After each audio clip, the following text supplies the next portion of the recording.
मतलब क्या है कि एक एक चीज़ से हमारा पूरा नहीं हो सकता। परिचित महाराज सुन के एक चीज़ करने से हो गए। हमें जब भी करना है, किताब भी पढ़ना है, प्रभुपाद जी की किताब श्रवण भी करना है। तो ये सब तरफ से जब साफ सफाई होता है तो हमारा ऊपर वो काम करता है, इसलिए हमें वैसा करना पड़ेगा।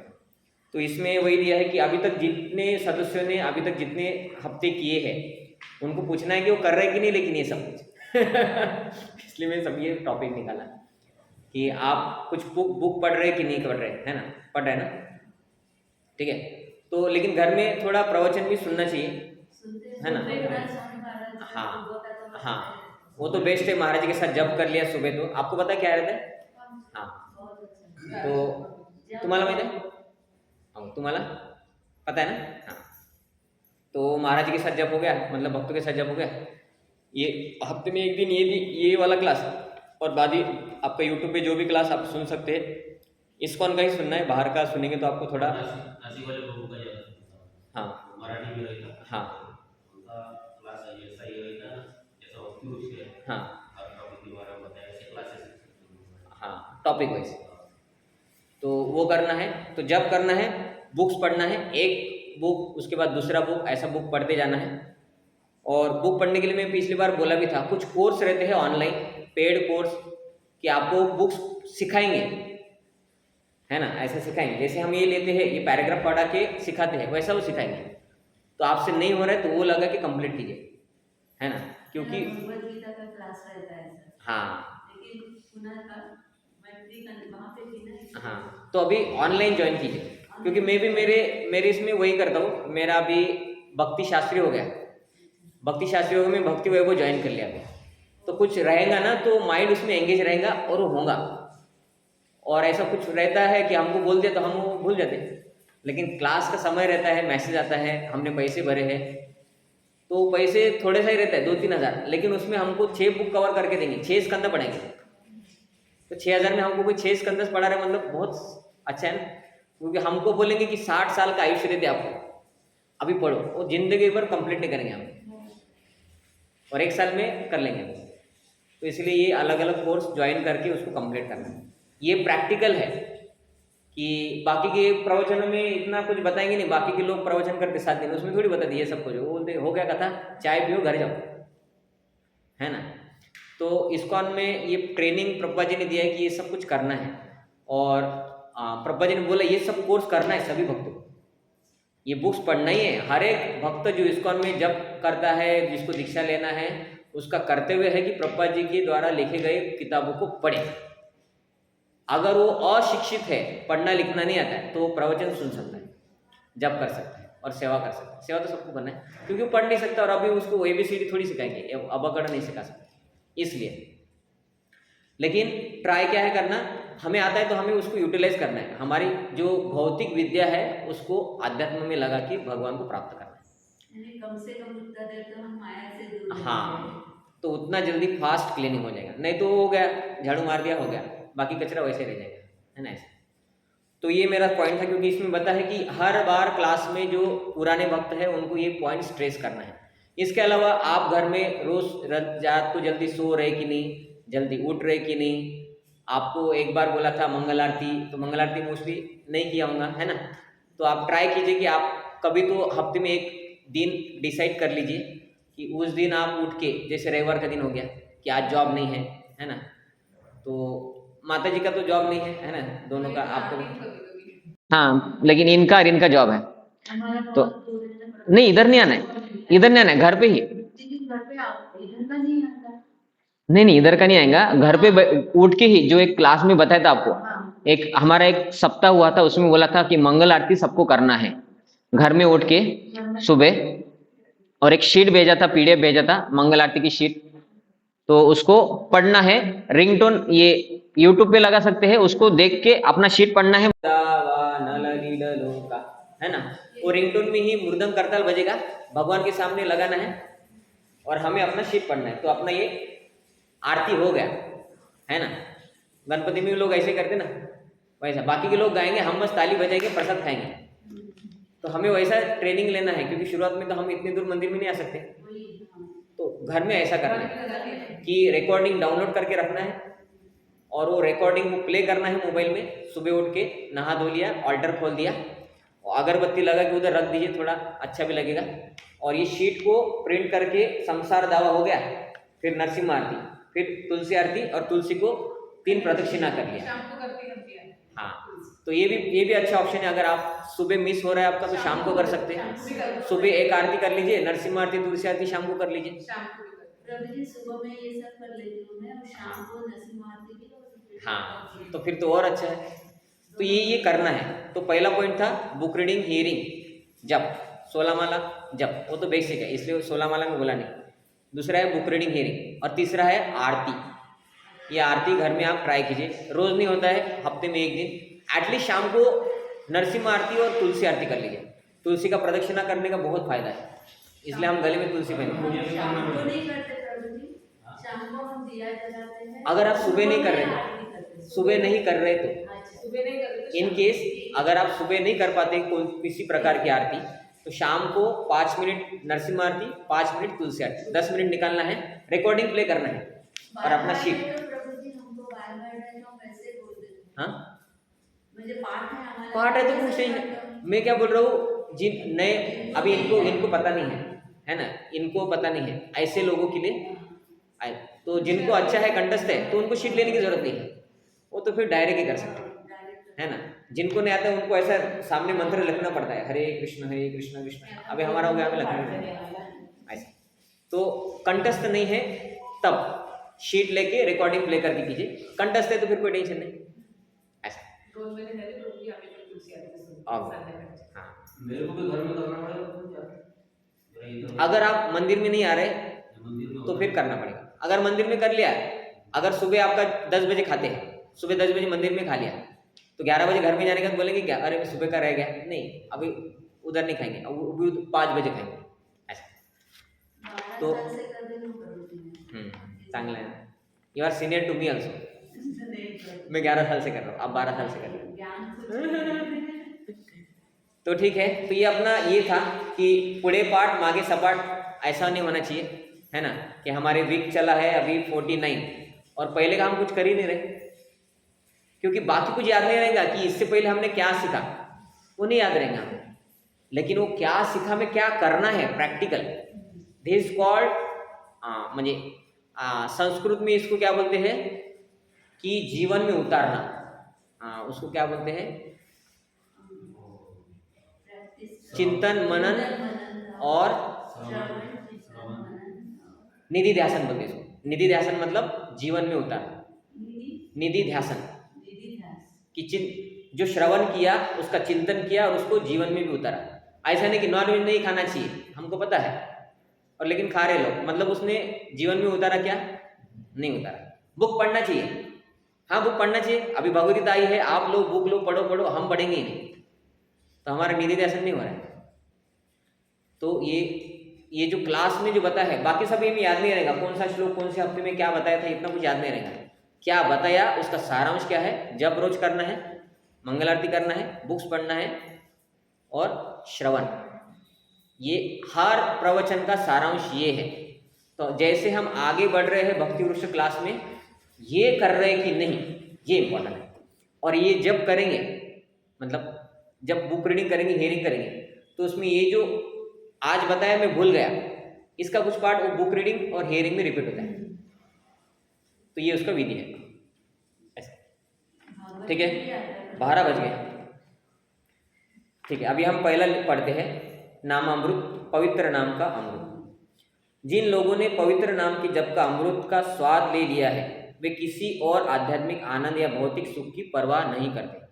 तो ये शुद्ध भक्तों के लिए लाइन है, और हम कौन से हैं, बीच में हैं, हमारा शुद्धिकरण का लेवल अलग है। एक शुद्ध भक्त मतलब 100% शुद्ध भक्त, उनके लिए ये लाइन क्या है कि पवित्र नाम के जप का अमृत स्वाद ले लिया है और वे किसी और आध्यात्मिक आनंद या भौतिक सुख की परवाह नहीं करते। लेकिन हम तो परवाह करते हैं भौतिक सुख की, तो हम 100% वाला शुद्ध भक्त नहीं है, हम 99 में किधर तो है ना, कि 10%, 20%, 15%, ये 30%, 60% वाले भक्त हैं हम। तो हमारा क्या हो गया, ना घर का ना घाट का हो गया हमें आनंद आ रहा है भौतिक में भी और आध्यात्मिक भी आ रहा है। बाहर के लोग ऐसे हैं कि उनको आध्यात्मिक में आनंद नहीं आता है, भौतिक अच्छा लगता है ना। ये क्या प्रवचन लगा, कुछ पिक्चर का गाना लगा बोलते है ना, तो वो पूरा भौतिक में है। हमारा क्या है, हमको भौतिक भी अच्छा लगता है, आध्यात्मिक भी अच्छा लगता है, प्रवचन भी सुनना है, पिक्चर भी देखना है। तो हमारा शुद्धिकरण का परसेंटेज शुद्ध भक्त भी नहीं है और भौतिकवादी भी नहीं है।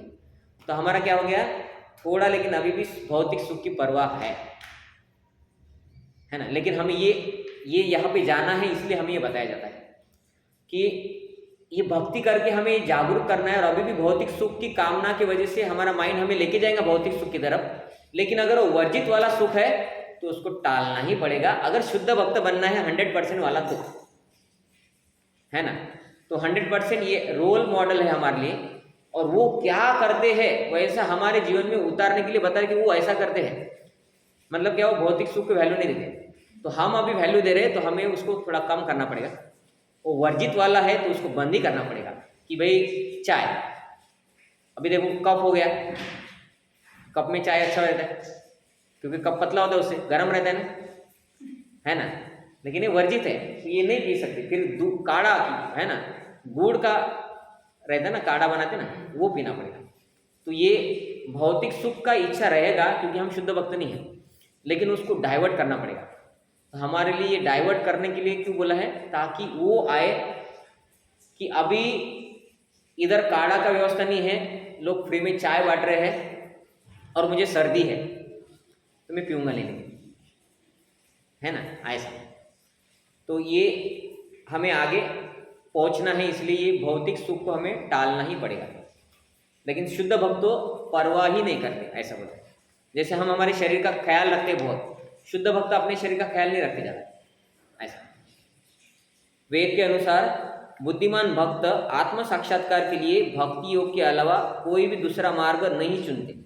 वे अपने आप को सतत कृष्ण की नवधा भक्ति में व्यस्त रखते हैं, विशेषकर श्रवण और जप में। तो मैं इसलिए आपको पूछा कि श्रवण हो रहा है कि नहीं, क्योंकि जप करते हैं हम, लेकिन हमारा जप अच्छा क्वालिटी नहीं है और श्रवण भी अच्छा क्वालिटी नहीं है। लेकिन श्रवण जप दो मिलके जब आते हैं तो दोनों का क्वालिटी हमें थोड़ा ज़्यादा शुद्ध करेगा। जैसे कि वो बोलते हैं ना, एक लकड़ी तोड़ने के लिए आसान है, दो लकड़ी तो लगा दिया तो थोड़ा कठिन हो जाता है, तीन लकड़ी लगाया, श्रवण, जप और बुक रीडिंग, तो अभी हमारा भक्ति तोड़ने के लिए कठिन हो जाएगा माया को, है ना। तो इसलिए अलग अलग सब जितना भी हमारा जो शक्ति देने वाला लकड़ी है, नवविधा भक्ति, ये हमारा शक्ति बढ़ाने वाला है। नवविधा में नौ भी प्रोसेस करने का ट्राई करना चाहिए। ऐसा नौ नहीं होता हमारा, आत्मनिवेदन नहीं होता इतनी जल्दी हमारा, ऐसा है। और साख्यम वो भी इतनी जल्दी नहीं होता है, पहला 7 है ना, भगवान की सेवा करना, श्रवण कीर्तन स्मरणम पाद सेवनम, ये सब होता है हमारा। तो ये, लेकिन शुद्ध भक्त क्या करते हैं, बाकी देखिए उन्होंने आत्म साक्षात्कार के लिए भक्ति के अलावा कोई भी दूसरा मार्ग नहीं चुनते।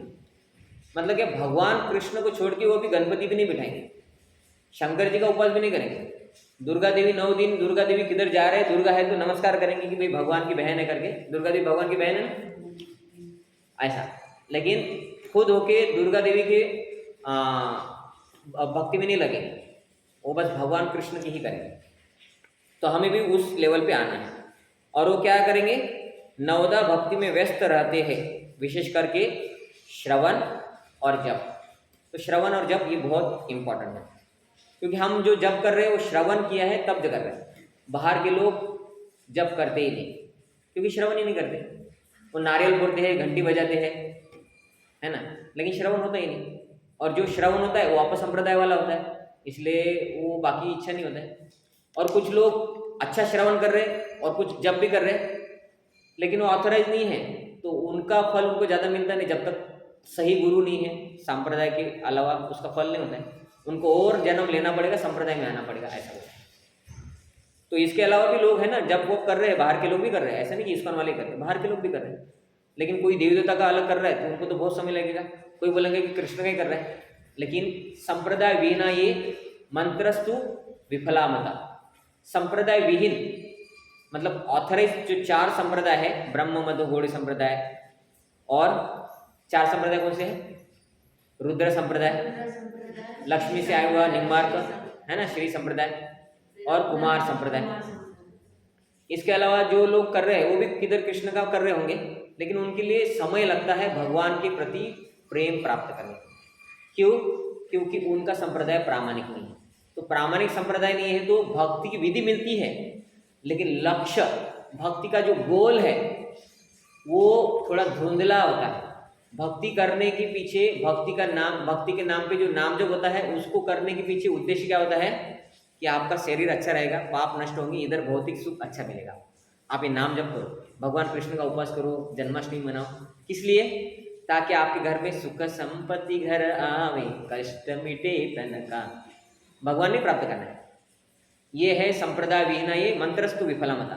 भगवान को प्राप्त करना है, ये उद्देश्य नहीं है ऐसा। तो आपके भक्त आपकी लीलाओं को सुनने, वो उसकी चर्चा करने में इतना आनंद महसूस करते हैं कि वे मोक्ष रूपी आध्यात्मिक आनंद या पर ब्रह्म में विलीन होने से मिलने वाले परम सुख की भी कामना नहीं करते। वेद के अनुसार ये बोला जा रहा है, तो ये भगवान को उद्देश्य कर रहे हैं कोई एक भक्त कि हे भगवान, अरे आपके भक्तों को तो मुक्ति भी नहीं चाहिए, ब्रह्म ज्योति में लीन होने की इच्छा नहीं लगती। मतलब हमारी शिक्षा ये है कि ब्रह्म ज्योति में नहीं हमें जाना है। हमें कहाँ जाना है? ब्रह्म ज्योति से परे भगवान के धाम में भगवान का सेवा करने के लिए जाना है ऐसा। तो इसलिए हम 4 प्रकार की मुक्तियां होती है, सायुज्य, सामीप्य, सारूप्य, सालोक्य। तो ये 4 प्रकार की मुक्ति तो भगवत धाम जाने वाली है, ये हमें हो इच्छा है इसके लिए तो ठीक है। लेकिन एक और 5वीं मुक्ति है, उसको बोलते हैं, सॉरी सायुज्य 5वीं है। तो ये सायुज्य मतलब भगवान में लीन होना, ये हमें नहीं चाहिए। तो फिर इसके अलावा जो दूसरा 4 है उसको हम भगवान के धाम में जाना, भगवान जैसा रूप प्राप्त करना, सारूप्य, भगवान के धाम में जाना, सालोक्य, ये 4 जो है वो ठीक है। लेकिन सायुज्य, भगवान में घुसना ब्रह्मज्योति में, ये नहीं चाहिए। हालांकि मैक्सिमम अपसंप्रदाय वाले लोग का जीवन का उद्देश्य यही है कि निराकार में लीन होना है, ज्योत से ज्योत मिला, है ना। कि हम एक छोटा ज्योत है मोमबत्ती वाला, और सूर्य जैसा प्रकाशमान ब्रह्म ज्योति में घुसना है हमें, तो हम क्या हो जाएंगे? फिर हम सूर्य प्रकाश हो जाएंगे ना, वापस आएंगे, है ना, उनका बोलना है। हाँ यस, भागवत में श्लोक है, स्वयं भगवान ने बोला है श्लोक कि पतंती अध अनादित दुश्मन पंकजांग्रे, ऐसा एक श्लोक है, तो मुझे याद नहीं आ रहा शुरुआत कहाँ से, तो लेकिन वो बोलते ये अन्य अरविंदाक्ष विमुक्त मानिना स्तयस्त भावा अविशुद्ध बुद्धिया। तो ये अन्य अरविंदाक्ष विमुक्त मानिना, उनको लगता है हम भगवान बन ही गए, आप भगवान, मैं भी भगवान। अभी बस ये शरीर छूटेगा, ये हमारा आत्मा ब्रह्म ज्योति में लीन हो जाएगा और एक बड़ा परमात्मा बन जाएंगे, हम भगवान हो जाएंगे, तो मुक्त हो गए ना। तो विमुक्त माना, ये अन्य अरविंदाक्ष विमुक्त मानिना स्तयस्त भावा अविशुद्ध बुद्धया, उनका बुद्धि शुद्ध नहीं है। तो क्या होता है? पतंती अध, क्योंकि भगवान के चरण कमलों का निरादर कर दिया, वो उनको फिर से जन्म लेना पड़ता है ऐसा। भागवतम, कौन सा है? वो इतना है। ये अन्य अरविंदाक्ष विमुक्त मानिना, ये स्टार्टिंग है। तो उनका जीवन का उद्देश्य क्या है? ब्रह्मज्योति में लीन होना। लेकिन भक्त नहीं चाहते ब्रह्मज्योति में लीन होना, वो भगवान नहीं बनना चाहते। उनका उद्देश्य क्या है? मैक्सिमम जितने भी बाहर कृष्ण भक्त बन के भी जो संप्रदाय चला रहे हैं, है ना, या वारकरी लोग भी बहुत सारे जो है, उनका भी यही गोल है कि निराकार ब्रह्मज्योति है उसमें जाके लीन होना है। लेकिन तुकाराम महाराज ने ये कभी नहीं बोला है कि निराकार में लीन होना है। तो फिर इतना सब कुछ हुआ कैसे? तो ये सब अपसंप्रदाय के वजह से, कि जो साकारवादी संप्रदाय वो भी निराकार में कन्वर्ट हो गए फिलोसफी। तो फिर वो होता ही नहीं, तो वो मिलेगा कहाँ से, है ना। जैसे कि अभी इधर प्रसाद निकाल के रखा है, मैं आपको बोलूँगा आज क्लास होने के बाद मैं आपको चाउमीन खिलाऊंगा, इसमें इतना चाउमीन है ही नहीं, तो कैसे मिलेगा? तो निराकार में जाके कोई भगवान बनता ही नहीं, तो फिलोसफी रॉन्ग हो गया ना। फिर तो भगवान एक ही है और हम बोल रहे कि वो सब लोग भगवान बन जाते हैं उधर जाके, ऐसा होता ही नहीं, तो कैसा होगा? तो फिर वेस्ट हो गया ना, जितना उद्देश्य लगा के जो किया था वो सब वेस्ट हो गया। बस भगवान का जितना नाम जब किया है उसका उनको बेनिफिट मिलता है कि भविष्य में वो अच्छे संप्रदाय में जन्म ले सकते हैं। क्योंकि नाम जप किया है ना, तो वो भगवान उन्होंने जो अच्छा किया है, उद्देश्य गलत था, प्रोसेस नाम जप किया होगा तो नाम जप का फायदे से उनको हो सकता है फिर से भक्त परिवार में जन्म मिल जाए ऐसा। लेकिन वो बोले कि भगवान के भक्त निराकार में जाने की इच्छा नहीं रखते ऐसा। ऐसे भक्तों की रुचि मोक्ष पाने में नहीं होती, निश्चित रूप से उन्हें भौतिक क्रियाओं या स्वर्ग लोकों में जाकर इंद्रिय तृप्ति की चाह भी नहीं होती। हमारे जीवन का उद्देश्य भी इंद्रिय तृप्ति है ना। अभी तो हमें लगता है कि अच्छा होना चाहिए ना कुछ, है ना।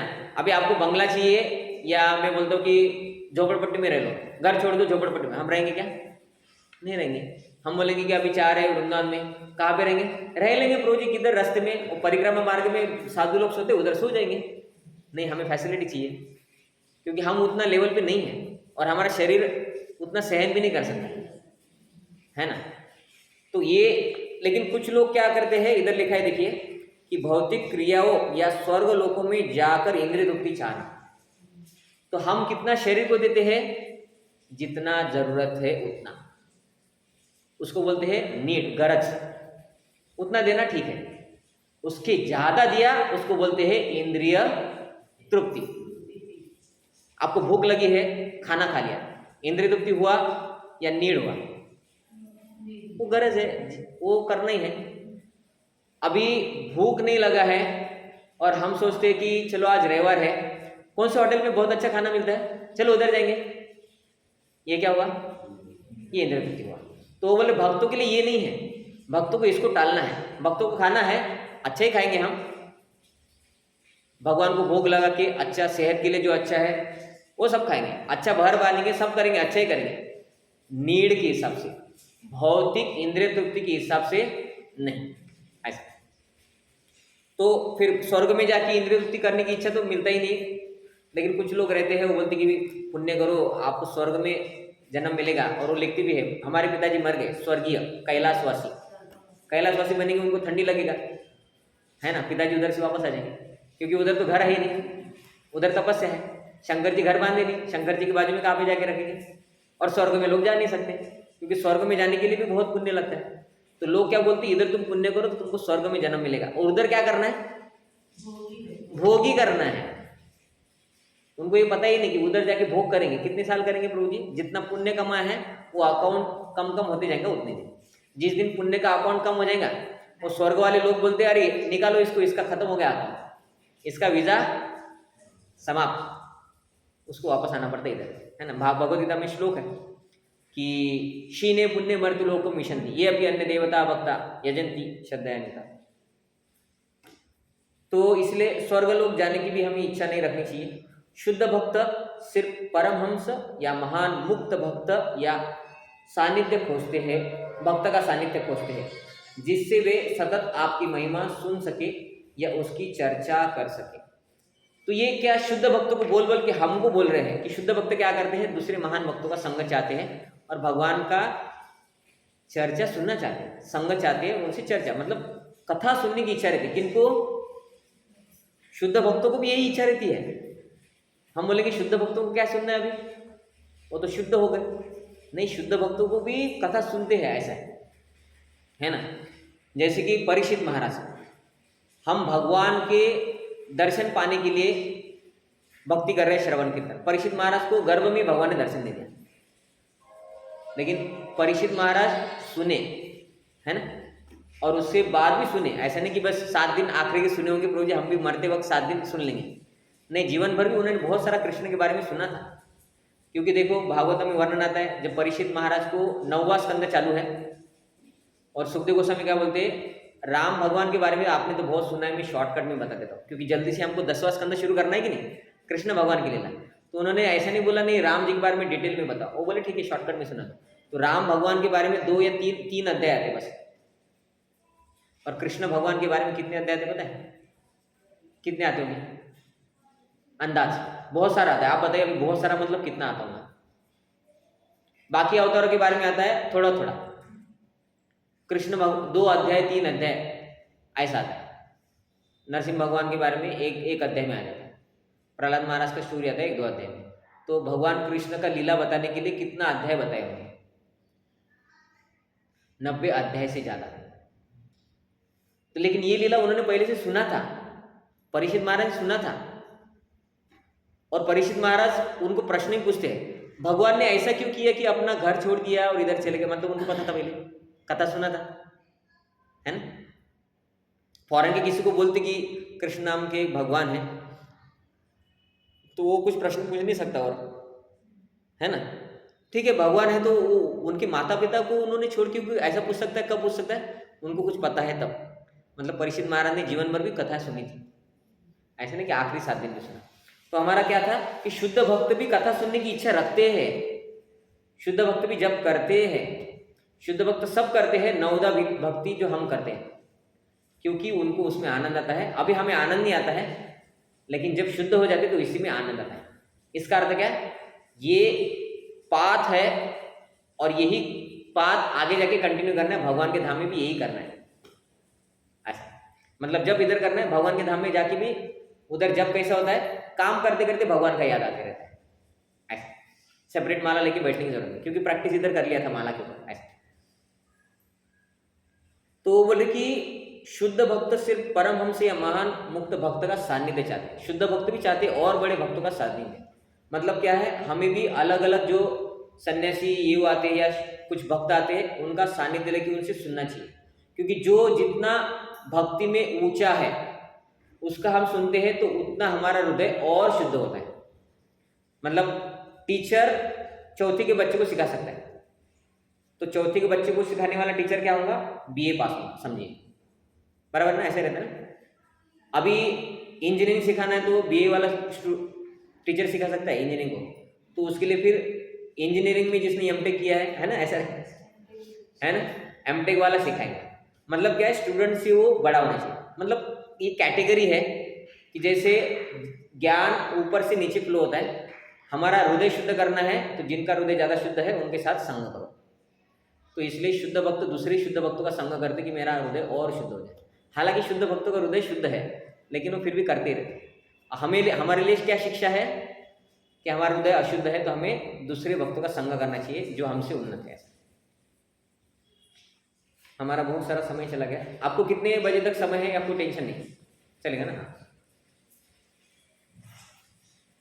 ठीक है, अभी थोड़ा फास्ट लेते हैं। इसके लिए शुद्ध भक्त जीवन की सभी सुविधाओं, यहाँ तक कि परिवार, समाज, मित्र या प्यार, सभी सुख का त्याग करने को भी तैयार रहते हैं। जिन्होंने आपके आध्यात्मिक नाम के अमृत हरे कृष्ण कृष्ण कृष्ण हरे हरे, हरे राम राम राम हरे हरे का स्वादन कर लिया है, वे किसी और आध्यात्मिक आनंद या भौतिक सुख की कामना नहीं करते, क्योंकि उनके लिए अन्य सभी चीजें सड़क की घास से भी कम महत्वपूर्ण है। मतलब क्या बोल रहे हैं? भक्ति में आने के बाद बाहर की भौतिक चीजों को हमें ज्यादा वैल्यू नहीं देना चाहिए, जो इंपॉर्टेंट है उसको देना पड़ेगा। जैसे अभी मुझे ये स्टैंड चाहिए, तो अब ये स्टैंड नहीं होता तो ये हमारी भक्ति में लगता नहीं, तो अब ये नीड हो गया, तो ये इसको मैं खरीद सकता हूँ। लेकिन अभी समझे कि ये फोन से काम चलता है और मैं बोलता हूँ एप्पल फोन चाहिए, है ना, तो ये क्या हो गया? भौतिक सुख। एप्पल भी चाहिए लोगों को दिखाने के लिए, बाकी एप्पल वही करता है, फोन ही आता है, एप्पल में से एप्पल बाहर नहीं आते, या कुकिंग नहीं करता है एप्पल फोन, या पैर दबा के देता है, कुछ नहीं होता है। तो ये भौतिक लोगों का जो चेतना है वो भी हम हमारे अंदर बनाए रखेंगे, ये भी क्या है? ये भौतिक सुखी है ना। तो ये सब भौतिक है। शुद्ध भक्त तो ये चीज के पीछे नहीं बढ़ते कि बाहर के लोग जो कर रहे हैं उसके पीछे हम भी करेंगे, हम भी ऐसे करेंगे, बस हम तिलक लगा के करेंगे, है ना, कंठी माला पहन के करेंगे, हम मंदिर में जाएंगे और उनके जैसे भी रहेंगे। तो ये नहीं करना चाहिए, क्योंकि उससे भक्ति में प्रगति नहीं होता है। ऐसा तो ये हमें सिखा रहे हैं यहाँ से, वेद के अनुसार ऐसा लिखा, मतलब शास्त्र जो भी हमें बताते हैं उससे हमें सीख क्या मिलती है कि हमें बनना क्या है, और वो बनने के लिए हमें फिर त्यागना क्या है। इधर बताया है कि शुद्ध भक्त भौतिक चीजों को त्यागते हैं, तो हमें भी भक्ति के लिए जो अनुकूल नहीं है उसको त्यागना ही पड़ेगा। अभी पेज नंबर 44, आध्यात्मिक उन्नति, भगवद गीता यथा स्वरूप, अध्याय क्रमांक 9, श्लोक क्रमांक 13। महात्मानस्तु मां पार्थम देवीं प्रकृतिम आश्रिता, भजन्ति अनन्य मनसो ज्ञात्वा भूतादिमव्ययम्। तो इसके प्रश्न एक बार देख लीजिए आप। प्रश्न देखिए, खोज में पहला प्रश्न है, शुद्ध भक्त या महात्मा के क्या लक्षण है। मतलब ये भी पैराग्राफ पढ़ेंगे तो जिधर भी महात्मा आएंगे उनके लक्षण आपको याद रखेंगे। समझ में पहला प्रश्न देखिए, समझ। कोई व्यक्ति भौतिक प्रकृति के नियंत्रण से कैसे मुक्त हो सकता है। भौतिक प्रकृति मतलब माया से मुक्त कैसे हो सकता है। तो माया से मुक्त होने का, नियंत्रण से मुक्त होना, ये शब्द आएगा किधर, ठीक है। उस दूसरा प्रश्न समझ में, उस व्यक्ति का क्या होता है जो भौतिक प्रकृति के चंगुल से छूट जाता है। मतलब भौतिक प्रकृति के चंगुल से छूटने के बाद व्यक्ति के साथ क्या होता है, तो चंगुल से छूटना ऐसा एक शब्द आएगा। महात्मा अपना ध्यान कृष्ण के अतिरिक्त और क्यों नहीं ले जाता। मतलब भगवान कृष्ण के ऊपर ही क्यों लगाता है, दूसरा इधर उधर। थोड़ा बहुत क्रिकेट देखना चाहिए ना महात्मा लोगों ने भी, है कि नहीं। तो क्यों नहीं करते, तो उसके बारे में थोड़ा आ जाएगा कि क्यों नहीं करते। चौथा, कोई व्यक्ति कैसे महात्मा बनता है। महात्मा कैसे बन सकते हैं, क्या करना पड़ता है महात्मा बनने के लिए। कपड़े कलर कर ले बस, टकला हो जाए, है ना, तो उसका भी आएगा। पांचवा, महात्मा कैसे कृष्ण भावनामृत में तल्लीन रहते हैं। तो क्या करते क्या है एग्जैक्टली, कृष्ण भावनामृत में करते क्या है ना। तो फिर बस घर सरसा छोड़ दिया, लाल कपड़े पहन के मंदिर में बैठे रहते, तल्लीन है, ऐसा होता है या एग्जैक्टली करते हैं कुछ, है ना, उसका उत्तर आएगा। ठीक है, अभी महात्मानस्तु माम पार्थम, देखिए पहला पैराग्राफ से। देवीं प्रकृतिम आश्रितः भजन्ति अनन्य मनसो ज्ञात्वा भूतादिमव्ययम्। हे पार्थ, इधर मोह युक्त लिखा है, वो मोह युक्त नहीं है, मोह मुक्त है। क्योंकि मोह मुक्त महात्मा जन, महात्मा कैसे होते हैं, मोह मुक्त, ठीक है। हे पार्थ, भगवान कृष्ण पार्थ अर्जुन को बोल रहे, हे अर्जुन, ये जो मोह मुक्त महात्मा जन है वो देवी प्रकृति के संरक्षण में रहते हैं। वे पूर्णता भक्ति में निमग्न रहते हैं क्योंकि वे मुझे आदि तथा अविनाशी भगवान के रूप में जानते हैं। मतलब जो भगवान कृष्ण को भगवान मानता है और आदि और अविनाशी, भगवान नहीं मरते कभी। प्रभु जी, ये कैसा मोह मुक्त महात्मा जन दैवी प्रकृति के आश्रम में, हाँ। तो इसको थोड़ा सा, देवी प्रकृति मतलब वो भगवान कृष्ण के आदेश के हिसाब से चलते हैं, माया के आदेश के हिसाब से नहीं चलते। तो माया में रहना मतलब देवी प्रकृति नहीं हुआ, वो हो गई बहिरंगा शक्ति। अंतरंगा शक्ति की, हाँ, अंतरंगा शक्ति के अधीन रहना मतलब दैवी। माया बहिरंगा शक्ति, वो देवी नहीं है। हालांकि भगवान की शक्ति है लेकिन उनको देवी नहीं बोला। देवी मतलब अंतरंगा, राधा रानी। तो राधा रानी के आदेश के हिसाब से चलने वाला, उसको बोला जाता है देवी प्रकृति आश्रित। तो व्यक्ति क्या करेगा फिर, वो भगवान कृष्ण की प्रसन्नता के लिए ही कार्य करेगा। क्योंकि राधा रानी क्या करती है, कृष्ण की प्रसन्नता के लिए काम करेगा, ऐसा। तो महात्मा जन का लक्षण क्या है, वो देवी प्रकृति आश्रित है। ये पहला प्रश्न का उत्तर है, ठीक है। और वो पूर्णता भक्ति में निमग्न रहते हैं क्योंकि वो भगवान को भगवान समझते हैं, मतलब कृष्ण को भगवान समझते हैं। अभी नेक्स्ट पेज नंबर 45। इस श्लोक में महात्मा का वर्णन हुआ है।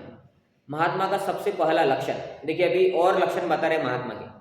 तो वो जो पहला प्रश्न है उसके उत्तर क्या है, देवी प्रकृति के अंदर में रहता है। और अभी महात्मा के और लक्षण भी बता रहे कि वह देवी प्रकृति में स्थित तो रहता ही है, वह भौतिक प्रकृति के अधीन नहीं होता। मतलब माया में नहीं रहता है कि माया उसको बोलती है कि चलो आज संडे है तो संडे हो या मंडे रोज खाओ, है ना।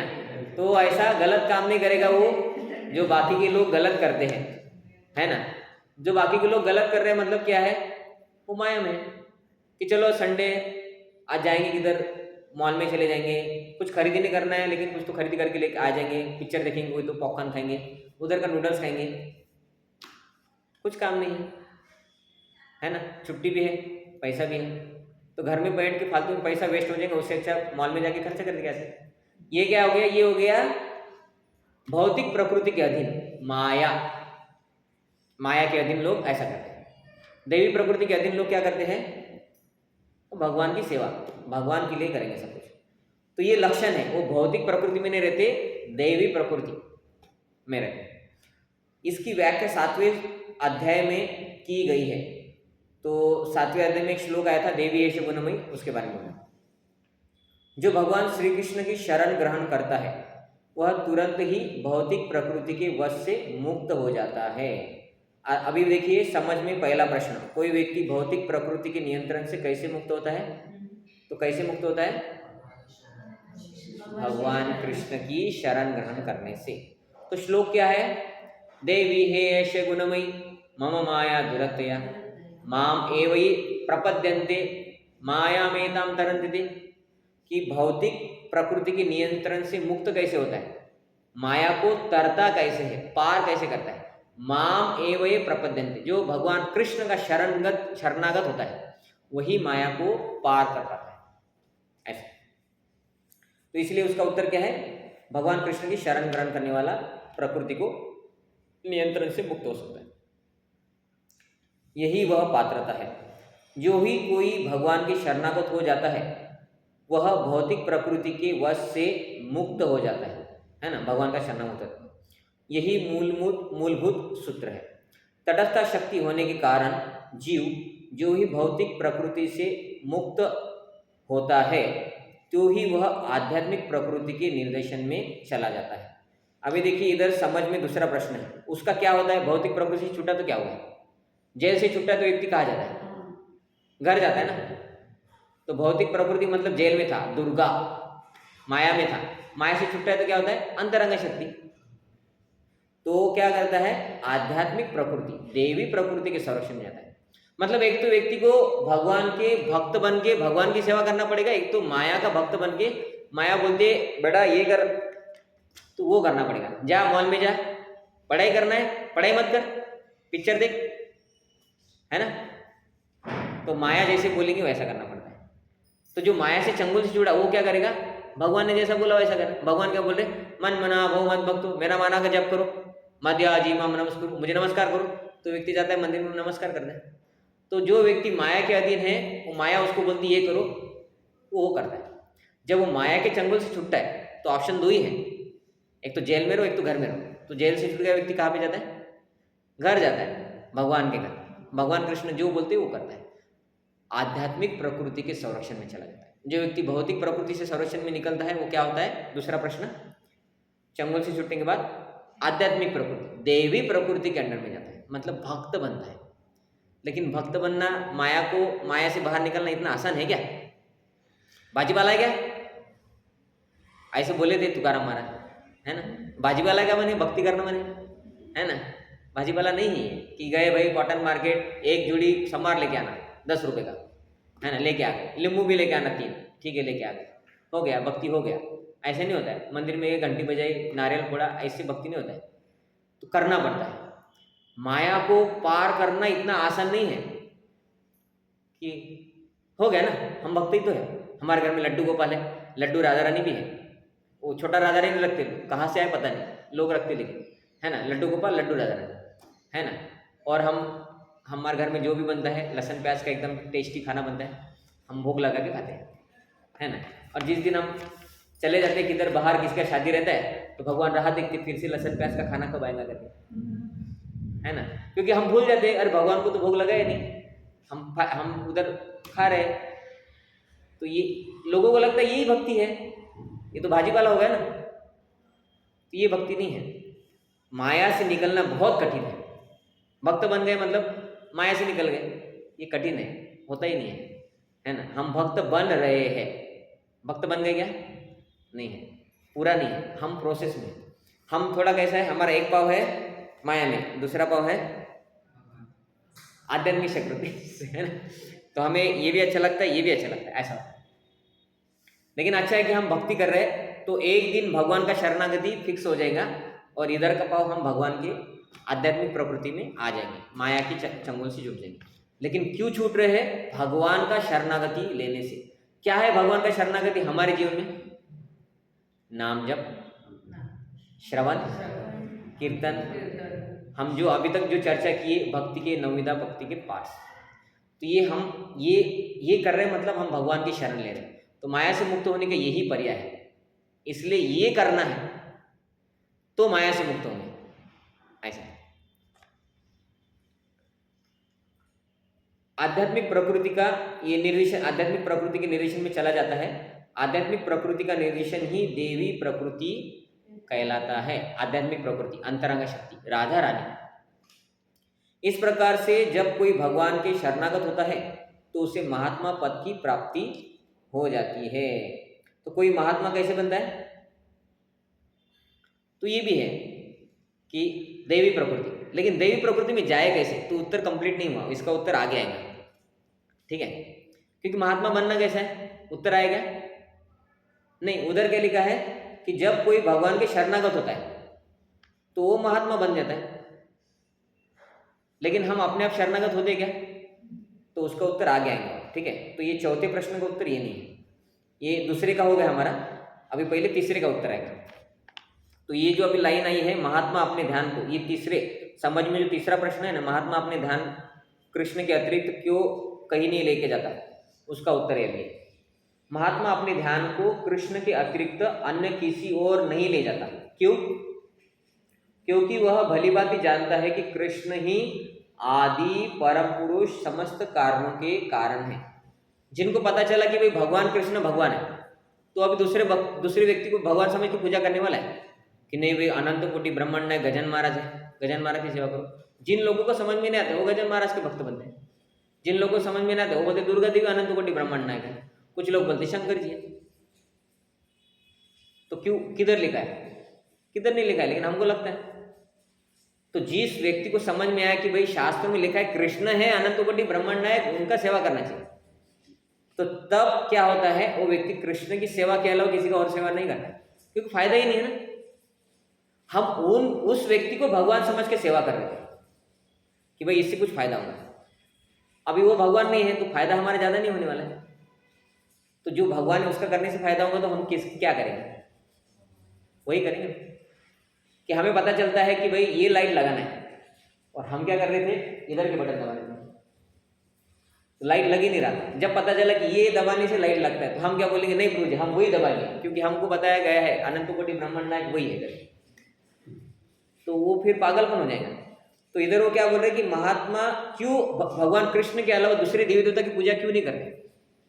क्योंकि उनको पता है दूसरे देवी देवता है, भगवान थोड़ी ना है। पूजा भक्ति ये शब्द भगवान के लिए ही होता है ना। भक्ति किसका होगा? भगवान का ही होगा, है ना। उसके अलावा होता है क्या? नहीं होता है ऐसा। तो इसलिए महात्मा क्या करते हैं, जब उनको पता चलता है कि कृष्ण ही समस्त कारणों के कारण है, वो कृष्ण के अलावा किसी और का सेवा नहीं करते। ये समझ में 3 नंबर का जो प्रश्न है उसका उत्तर है, ठीक है।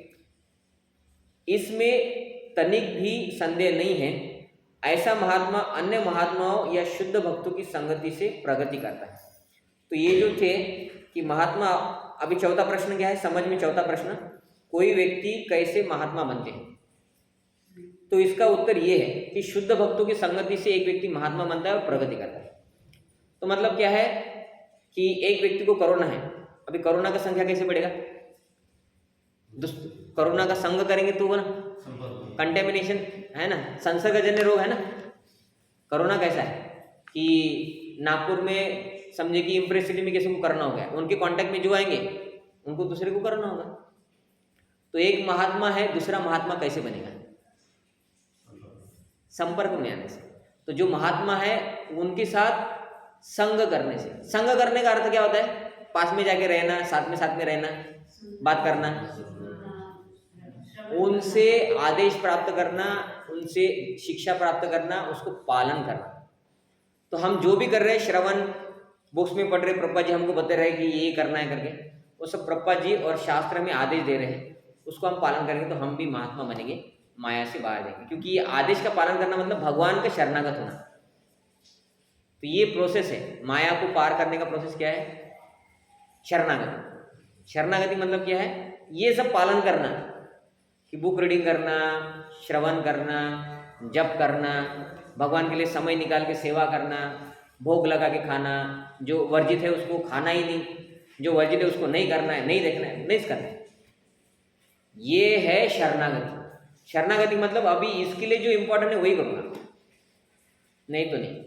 अगर भगवान ने बोला कि ये करो और हम बोलते नहीं मेरे को वो अच्छा लगता है मैं वो करूँगा, मतलब शरणागति ढीली है हमारी। ये करेंगे ये नहीं करेंगे, हमारा 50% शरणागति है, ज़्यादा कुछ मत बोलाऊंगा, ऐसा है ना। कि एक हस्बैंड है और उसकी पत्नी है। तो हस्बैंड ने क्या बोला, मैं रात को आता हूँ 9 बजे, तुम 5 बजे बनाती हो, शाम को खा लेती हो, ठंडा हो जाता है, तुम गरम गरम खा लेती हो, मुझे ठंडा खाना पड़ता है, तुम मेरे लिए गरम करके बना देना। तो बीवी बोलती ठीक है, 9 बजे आती हो, तुम्हें 9 बजे गरम कर दूँगी। वो बोलता है लेकिन तुम मेरा खाना होने तक उधर बैठना, थोड़ा घी लगा के भी देना। वो बोली उतना नहीं होगा मेरे को नींद आती है, मैं गर्म कर दूंगी, उसके बाद तुम खा लेना। मतलब शरणागति कितना हो गया उतना ना, है ना। तो हमारा वैसे हम 100% भगवान का आदेश अभी पालन नहीं कर रहे, जितना हो रहा उतना हमारा शरणागति तो है, 50% है भगवान। ऐसा शुद्ध भक्त तो कृष्ण के अन्य स्वरूपों यथा चतुर्भुज महाविष्णु रूप से भी आकृष्ट नहीं होते। वे न तो कृष्ण के अन्य किसी रूप से आकृष्ट होते हैं, न ही वे देवताओं या मनुष्य से किसी रूप की परवाह करते हैं। वे कृष्ण भावनाओं में निरंतर भगवान की अविचल सेवा में लगे रहते हैं। तो 5वां प्रश्न था, समझ महात्मा कैसे भगवान की श्री कृष्ण भावनाओं में तल्लीन रहते हैं। तो कृष्ण भावनाओं में तल्लीन रहना मतलब क्या करते हैं, मठ में बैठे रहते हैं, ऐसे क्या करते हैं, सेवा में लगे रहना, है ना। लास्ट लाइन, वे कृष्ण भावनाओं में निरंतर भगवान की अविचल सेवा में लगे रहना है।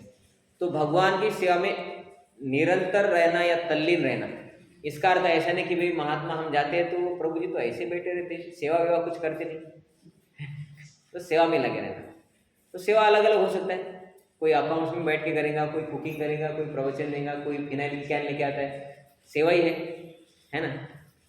तो सब सेवा में व्यस्त है, तो ये हो गया तल्लीन रहना। ऐसा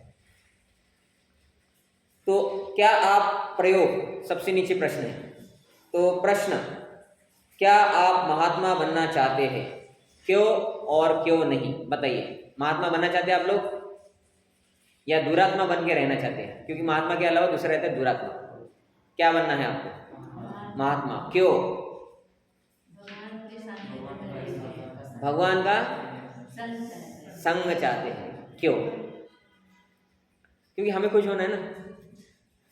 हमारा तो अभी उतना ही है कि हमें खुश होना है भाई, इसलिए जब शुद्ध भक्त बन जाएंगे गोपियों के जैसा, हमें उससे आनंद मिले ना मिले, भगवान को आनंद मिल रहा है, इसलिए हमें मानना है ना। तो ये ऊंचा लेवल है, लेकिन पहले ये लेवल हमारे लिए ठीक है कि भाई हम तो खुश हो जाएंगे, भगवत धाम चले जाएंगे ना, ये टाइम पास नहीं करना पड़ेगा, है ना। ठंडी आ रही है, स्वेटर पहनो, बीमारी आ गई, ये हो गया, है ना। जॉब नहीं लग रहा है, जॉब लगा तो फिर टेंशन, छुट्टी नहीं मिल रही है, शादी आ गई बहन की, है ना, वो मेरे लड़के का शादी करना है लेकिन पैसा नहीं है, ऐसा रहता है ना। बीमारी हो गई, कैंसर हो गया, ये टेंशन नहीं रहेगा भगवान के धाम। तो हमारा तो अभी वही लेवल है, भगवान के धाम में जाएंगे, सुख, भगवान का सेवा भी हो जाएगा, भगवान भी खुश हो जाएंगे। लेकिन भगवान अगर ऐसा लिखते भगवद गीता में कि मेरा ऐसा धाम है जहाँ पे इससे भी ज़्यादा दुख मिलेगा आपको, लेकिन मेरा भक्त सेवा करना है तो आ जाओ, हम बोलते उससे अच्छा गजानन महाराज अच्छे है ना प्रभु जी। अगर इधर दुख मिल रहा है और भगवान बोलते उधर आना, उधर और दुख मिलता है, मेरी सेवा करना, लेकिन हम बोलेंगे प्रभु जी उतना हमारा लेवल नहीं है, उससे अच्छा ये ठीक है गजानन महाराज का भक्त। तो हमारा लेवल उतना नहीं है, हमारे लिए ठीक है कि हम खुश हो जाएंगे, है ना। तो क्यों महात्मा बनना है, एटलीस्ट अभी के लिए, लेकिन उद्देश्य क्या है, भगवान की प्रसन्नता के लिए सब कुछ। क्योंकि हम भी खुश हो जाएंगे, भगवान भी प्रसन्न होंगे ना उससे। कोई चाहता है अपना बेटा दुख में रहे और हम बंगले में रहेंगे, ऐसे चाहता भी नहीं चाहता। तो ये है। तो अभी आखिरी का है, ये मैं बस पढ़ लेता हूँ। प्रचार ही सार है, श्री श्रीमद एसी भक्तिवेदांत स्वामी प्रभुपाद। भगवान के सेवक प्रचार करके उनकी प्रिय बनते हैं, मतलब प्रचार करने से भगवान का प्रिय हो जाता है। अपना पार्टी का प्रचार कर रहे हैं ना, है ना। समझे कि मैं बीजेपी के लिए खड़ा हूँ, मुझे मुख्यमंत्री बनना है, ठीक है, मेरा बीजेपी पार्टी है। तो आप सभी अगर मेरा प्रचार करेंगे, हर जगह जाएंगे बीजेपी, तो आप मेरे प्रिय बन जाएंगे कि नहीं। अगर आप सभी जगह जाओगे, मेरे से पैसे लेंगे और उधर कांग्रेस करेंगे, तो फिर है ना तो प्रचार तो फिर गलत हो गया ना। तो माया का प्रचार नहीं करना है हमें भगवान का प्रचार करना है। तो भगवान का प्रचार करने से भगवान के प्रिय बन जाते। क्यों? लेकिन भगवान भी पार्टी वाला आदमी क्या? नहीं, भगवान को पता है कि भाई सभी लोग जब मेरा भक्त बनेंगे तो खुश होंगे। भगवान से लोग दूर है इसलिए दुख प्राप्त कर रहे हैं। तो हम सभी बिछड़े हुए भगवान के पुत्र ही है, और जब हम बिछड़ा हुआ पुत्र जब उसका अमीर बाप से मिलेगा तब उसको सुख मिलेगा, वो अभी झोपड़पट्टी में रोटी तोड़ रहा है कुत्ते के मुंह से छीन के, उसको लग रहा है मुझे रोटी तो मिल रहा है। भगवान दुख में है कि इसको कुत्ते के मुंह से छीन के रोटी खाना पड़ रहा है। भगवान बोलते उसको लेके आओ मेरे घर में प्रचार करके। तो पिता भगवान क्यों खुश हो रहे कि हम दुख में हैं सब लोग इधर माया में, और हम प्रचार करके भगवान के जो बिछड़े हुए बच्चे हैं जो इधर दुख भोग रहे हैं उनको वापस लेके भगवान से कनेक्ट करेंगे। तो वो बच्चे खुश होंगे, इसलिए भगवान खुश होते हैं। पार्टी वाला खुश होना नहीं है कि अपना फिर मैं मुख्यमंत्री बन जाऊंगा ना, क्योंकि वोट नहीं आएगा तो मैं मुख्यमंत्री नहीं बनूंगा, फिर हमारा क्या फायदा हुआ। इसलिए मैं मुख्यमंत्री बनने के लिए खुश हो रहा था, आप प्रचार करें, ऐसा नहीं है। भगवान क्यों खुश होते हैं, क्योंकि जितने लोग भगवान की पार्टी में आएंगे उनका भला होगा। तो लोगों के भलाई के लिए भगवान बोल रहे तुम मेरा अगर प्रचार करेंगे तो उनका भला होगा, मैं भी खुश होगा, क्योंकि मेरे ही जीव है। मम एव अंश जीव लोके जीव भूत सनातन, सभी लोग मेरे अंश है, लेकिन मेरे से कनेक्ट नहीं है तो दुख भोग रहे। वो दुख भोगते हैं तो मुझे दुख होता है, उनको तुम मुझसे कनेक्ट करो तो मैं तुमसे खुश हो जाऊंगा और तुमको भी सुख मिलेगा। तो हमें मिडल पार्टी बनना है, प्रचारक। असुर भगवान की इच्छानुसार उनके मुक्त सेवकों की कृपा से विभिन्न देशों में भी धीरे धीरे इस चेतना में परिशोधित किए जाते हैं। मतलब क्या बोल रहे हैं कि भगवान कृष्ण का अगर कृष्ण भावनाओं का प्रचार होता है असुरों में भी, मतलब फॉरेन कंट्रीज में है ना, विदेशों में, वो भी कृष्ण भावनावत बन रहे, ईश भावना भगवान भावनावत बन रहे, मतलब सब लोग भगवान भावनावत कृष्ण भावनावत बन सकते हैं। ईश्वर के ऐसे भक्त भगवान के अत्यंत विश्वस्त पार्षद होते हैं, जो प्रचार कर रहे भगवान के विश्वासु लोग होते हैं, अपने पार्टी के लोग। जब वे मानव समाज को ईश्वर विहीन होने के खतरे से बचाने के लिए आते हैं तो वे ईश्वर के शक्तिशाली अवतार, उनके पुत्र, उनके दास या उनके पार्षद कहलाते हैं। तो भगवान के शुद्ध भक्त क्या होते हैं, वो इधर आते हैं, या कुछ हम भी, हमारे जैसे कुछ भी लोग अगर प्रचार करते हैं तो वो भी क्या कर रहे हैं, ईश्वर विहीन होने के खतरे से बचा रहे लोगों को। कि वे भगवान वगैरह कुछ नहीं, तुम लोग फालतू टाइम पास कर रहे हो। इतना समय अगर उधर वाटर पार्क में गए होते तो कितना आनंद मिलता तुमको, इधर बैठे बैठे तुम अपना टाइम पास कर रहे हो, ऐसे लोग बोलते हैं ना, है ना। तो ये ईश्वर विहीन लोगों की चेतना है, ऐसे लोगों को ईश्वर चेतना वाले बनाना है। तो इधर वो क्या बोल रहे, जब मानव समाज को ईश्वर विहीन होने के खतरे से बचाने के लिए आते हैं तो ईश्वर के शक्तिशाली अवतार, उनके पुत्र, उनके दास या उनके पार्षद कहलाते हैं। जो प्रचार करता है उनको ऐसा बोल सकते हैं, ऐसा बोले। तो ये हालांकि हमारे लिए नहीं है, कुछ शक्तिशाली अवतार आते हैं, जैसे प्रभुपाद जी को शक्तावेश अवतार बोला जाता है ना। तो प्रभुपाद जी जैसे लोग, भगवान के ऐसे भक्त महात्मा या तीर्थ कहलाते हैं, जो बहुत ज़्यादा प्रचार कर रहे हैं, बहुत ऊंचे लेवल पे प्रचार कर रहे हैं, बहुत ज़्यादा अपने आचार से भी प्रचार कर रहे हैं, ऐसे लोग। और वे देश काल के अनुसार उपदेश देते हैं कि किधर क्या उपदेश देना है, उसके हिसाब से वो बराबर उपदेश देते हैं। प्रभुपाद जी फॉरेन में गए हिप्पी लोगों के बीच में, उधर लोग ड्रग्स पीते थे और नशे में रहते थे, क्योंकि उनको ड्रग्स से मजा आता था। अभी उनको क्या बताना है कि आप भक्ति करो, आपको मजा आएगा। तो प्रभुपाद जी ने क्या बताया उनको, पता है, आप भक्ति करो, आपको ये ड्रग्स से भी ज्यादा आनंद मिलेगा। और क्या बोले प्रभुपाद जी, भगवान के धाम जाओगे तो उधर बहुत बड़ा ड्रग्स मिलता है ना। तो उनको ऐसे ही बताना पड़ेगा। तो भगवान के भक्त क्या करते हैं, वो देश काल के अनुसार उपदेश देते हैं, लेकिन लगाते तो शुद्ध भक्ति में ही है ना। ऐसा वे लोगों को भगवत भक्त बनने के लिए प्रेरित करते हैं। ईश्वर के सेवक ईश चेतना का प्रचार करने आते हैं, मतलब भगवान के भक्त भगवान की चेतना का प्रचार करने आते हैं।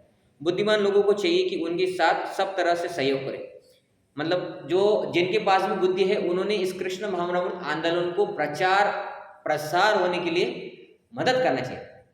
जो मदद कर रहा है वो कौन है, बुद्धिमान। ईश्वर के सेवक की सेवा करने से, मतलब जो भगवान की सेवा कर रहे हैं उनकी सेवा करने से मनुष्य ईश्वर की सीधी सेवा की अपेक्षा भगवान को अधिक प्रसन्न कर सकता है।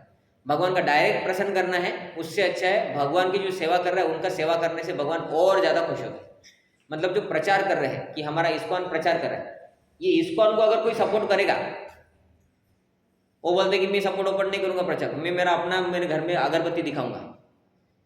तो वो जब अपना घर में अगरबत्ती नहीं दिखाएगा लेकिन ये सब प्रचार में मदद करेगा तो भगवान उससे ज़्यादा खुश हो जाएगा। क्यों? क्योंकि तुमने प्रचार के लिए कार्य किया। लेकिन लोगों के समझ में आता है क्या? वो बोलते ये क्या करना है इतना सब कुछ, ये गीता तुम रास्ते पे जा जाके बांट रहे हो, भगवत गीता क्या बेचने की चीज है क्या, है ना? ऐसा बोलते हैं हिंदू लोग ही बोलते हैं, कोई दूसरा बाकी नहीं बोलेगा। तो उनको प्रचार, उनको पता नहीं ये सब चीज, उनको लगता है कि जिसको लगा वो ले लेगा, जैसे लोग ले लेते हैं ना, जिसको जो लगा वो लेता है ना। जबरदस्ती क्यों तुम रास्ते पे जा जाके सिग्नल पे जा जाके दे रहे हो, ये कर रहे हो वो कर रहे हो।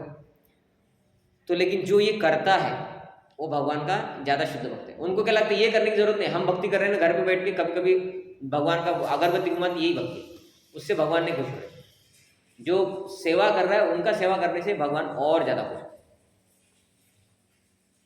भगवान तब अधिक प्रसन्न होते हैं जब वे यह देखते हैं कि उनके भक्तों का समुचित आदर हो रहा है ना?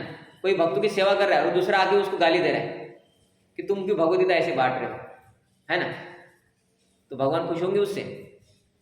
वो बोलेगा मैं हिंदू हूँ, हम ब्राह्मण है ना? ऐसे लोग मिलते हैं कभी कभी, तो उससे भगवान नहीं खुश होंगे। जो भक्तों का आदर कर रहा है वही, क्योंकि वे भगवान की सेवा के लिए सभी प्रकार के कष्ट उठाते हैं और उन्हें अत्यंत प्रिय है। भगवान की सेवा के लिए भक्त कष्ट उठा रहे ना। नॉर्मली भौतिक लोग क्या कष्ट क्या करते पता है? पैसा कमाने के लिए, कि रात को नाइट शिफ्ट करते हैं लोग, है ना? प्रभु जी का भी नाइट शिफ्ट रहता है, लेकिन प्रभु जी का ऑप्शन नहीं है इसलिए। लेकिन भगवान की भक्ति के लिए कुछ समय नहीं निकाल सकते। उनको अगर बोले कि सुबह आप जल्दी आ जाओ मंदिर में, आपका तो 10 बजे के बाद जॉब रहता है, समय ही नहीं है। फिर कंपनी क्या करती है, उसका शिफ्ट चेंज करती है, उसको सुबह 6 बजे लगाती है, तो वो 4 बजे उठता है, 5 बजे गाड़ी में बैठता है, 6 बजे कंपनी में पहुंचता है। अभी उसको बोलेंगे कि भाई अभी तुम्हारे पास समय पहले नहीं था भगवान के लिए, अभी तुम्हारा कंपनी का शिफ्ट चेंज हो गया, अभी कैसे समय गया? उनको बोले माला करो, उसके लिए समय नहीं है। बच्चे का बर्थडे सेलिब्रेशन करना है, 2 दिन तैयारी करेंगे। दूसरे का बच्चे का सेलिब्रेशन करना है, उधर 3 घंटा टाइम पास करेगा। एक गिफ्ट लेके जाएगा 500 रुपये का उसके बच्चे के लिए, एक माला करने के लिए 7 मिनट निकालो, समय नहीं है ना? तो इधर वो क्या कर रहे हैं कि भगवान के भक्त लेकिन सब कुछ करके कष्ट उठा रहे हैं सेवा करने के, और ये लोग कष्ट कर रहे हैं लेकिन सेवा के लिए नहीं, खुद के स्वार्थ के लिए, ऐसा। तो भगवत गीता में 18वें अध्याय के 69 श्लोक में भगवान घोषित करते हैं कि उन्हें उस भक्त के समान अन्य कोई प्रिय नहीं है जो उनकी महिमा का प्रचार करने के लिए अपना सर्वस्व संकट में डालते हैं। मतलब भगवान बोल रहे हैं कि जो मेरा इस भक्ति योग का प्रचार करता है उससे प्रिय मेरा कोई और भक्त है नहीं। एक श्लोक बोला है भगवान ने, जो मेरा प्रचार करता है, मतलब भगवत गीता भागवतम जो भी भगवान का कृष्ण का है, वो जो भक्ति का प्रचार करता है वो भगवान का प्रिय बन जाता है। क्यों? क्योंकि भगवान एक पिता है और भगवान के जो बिछड़े हुए बच्चे हैं उनको वापस ला के पिता से जो कनेक्ट करता है, तो पिताजी उससे खुश होंगे ना कि भाई मेरा बेटा इतना दर दर की ठोकरें खा रहा था, झोपड़पट्टी में रह रहा था, और मैं हूँ सीआर पार्टी अमीर, लेकिन बच्चे को फैसिलिटी नहीं मिल रहा था, आपकी वजह से वो बच्चा अभी फिर से आनंद में आ गया, तो आपका धन्यवाद। भगवान भी उसको बोलते तुमसे प्रिय मेरा कोई नहीं है क्योंकि तुमने मेरा प्रचार किया है, ऐसे। तो ठीक है, यहाँ पे हम रुक जाते हैं। आपको कुछ प्रश्न है? प्रश्न तो कुछ नहीं अभी, है ना? तो यहाँ पे हम रुक जाते हैं। अभी ये प्रसाद लेके हम उधर जाएंगे, उधर प्रसाद लेंगे, ठीक है? धन्यवाद। हरे कृष्ण। जगत गुरु स्वामी शिल प्रभुपाद की जय। निताय गौर प्रेमानंदे। हरि हरि।